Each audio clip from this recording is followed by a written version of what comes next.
La cultura woke, que ha sido uno de los platos fuertes de la década, cocinado a fuego lento, sin embargo se ha ido enfriando a lo largo de este último año de la forma más anodina y fugaz. 2025 será recordado en los anales de la historia cultural occidental como el año en el que el tinglado woke se vino abajo, sin hacer casi ruido, abandonado a su suerte por sus antes infatigables y ahora fatigados acólitos. Si esta doctrina se popularizó en 2014 para que nos sintiéramos culpables, 10 años después ha reventado con la misma épica con la que se desinfla un globo de cumpleaños. Muchos lo dan por pinchado, es decir, por muerto. Yo diría que está en la UCI, con el respirador desenchufado y sin nadie cerca que lo pretenda conectar de nuevo.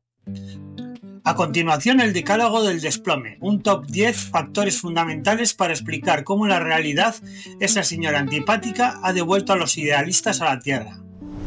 El regreso del rubio oxigenado fue la primera chispa. El 20 de enero el presidente firmó una orden definiendo mujer con esa claridad brutal que solo la ley puede ofrecer, humana, adulta, femenina, ni poesía, ni sentimiento, ni nada. Una definición de catálogo. Esto supuso el fin de la comedia de los géneros en prisiones y agencias federales. Y en febrero vendría la estocada a las deportistas trans en la categoría femenina.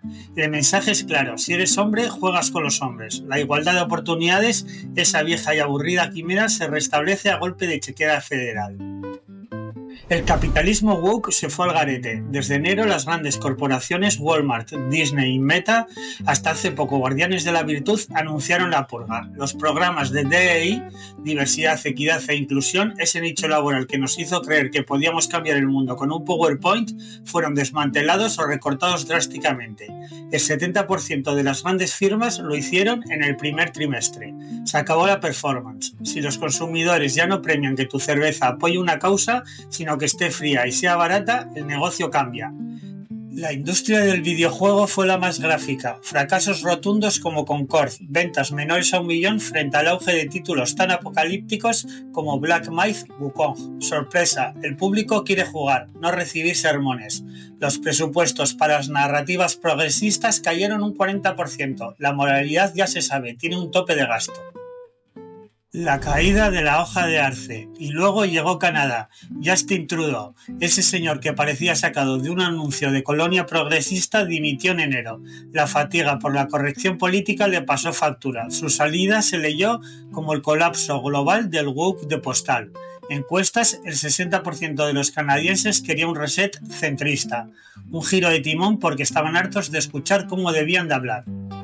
Desmantelando el activismo global. El mismo 20 de enero, Trump cerró el grifo de USAID, 54.000 millones de euros en contratos a la calle. Cientos de lunáticos radicales de izquierdas, palabras del propio Trump, tuvieron 15 minutos para vaciar sus escritorios. La excusa oficial se gastaba la pasta en agendas identitarias y DEI, en lugar de en arroz y en vacunas. Y es cierto que Biden había destinado hasta 6,7 mil millones anuales a empoderamiento y género, léase políticas identitarias, pero al establishment conservador le da igual el resto del 85% del presupuesto. Total, han eliminado los 500-700 millones que les molestaban destinados a la malversación ideológica. La supremacía del mérito. La Corte Suprema estadounidense dictaminó el 5 de junio que las cuotas raciales y de género en las universidades violan la 14ª enmienda. Se acabó la discriminación inversa. Fue un aviso a navegantes contra cualquier práctica que discrimine a hombres, blancos y heterosexuales. En septiembre, Trump remató la faena con la cruzada contra los currículos woke en las aulas. El colegio es ahora un campo de batalla político donde hay que rescatar la educación tradicional. Y si los federales lo mandan, así será.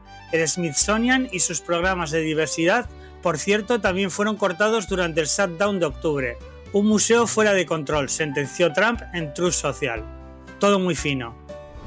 El sexo biológico vuelve a Londres. El miércoles 15 de abril, la Corte Suprema de Reino Unido dictaminó de manera unánime que la definición de mujer debe basarse en el sexo biológico asignado en el nacimiento.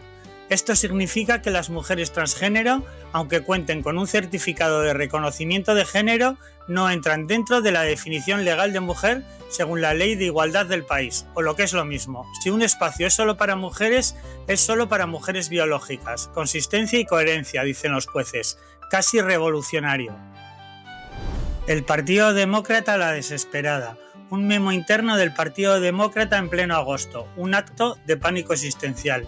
En él se identificaron hasta 45 términos woke como terapia de equidad o justicia restaurativa, por ejemplo, que había que evitar. La razón alejan a los votantes.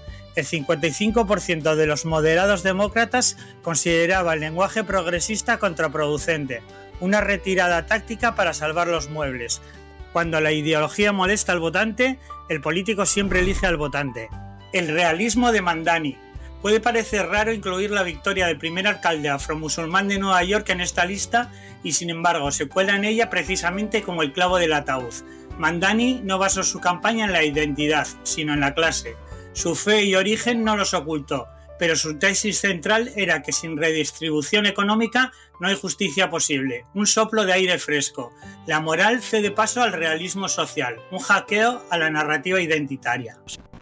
La BBC capturada. La BBC, ese monumento a la objetividad, implosionó en noviembre con la dimisión de su director y su jefa de informativos tras las insistentes acusaciones a la cadena de ser una máquina de propaganda izquierdista comandada por la agenda woke. Cuando el referente de la credibilidad se percibe como sectario, el edificio se desmorona. El anuncio del Comité Olímpico Internacional, Game Over, la bomba final. The Times adelantaba en noviembre la decisión del Comité Olímpico Internacional. En Los Ángeles 2028 se priorizará el sexo biológico. Se acabó la barra libre de testosterona. Si eres trans y quieres competir, lo harás en la categoría masculina o en formato mixto. La nueva presidenta, Kirsty Coventry, lo dejó claro. Hay que proteger el deporte femenino. Fin de la discusión.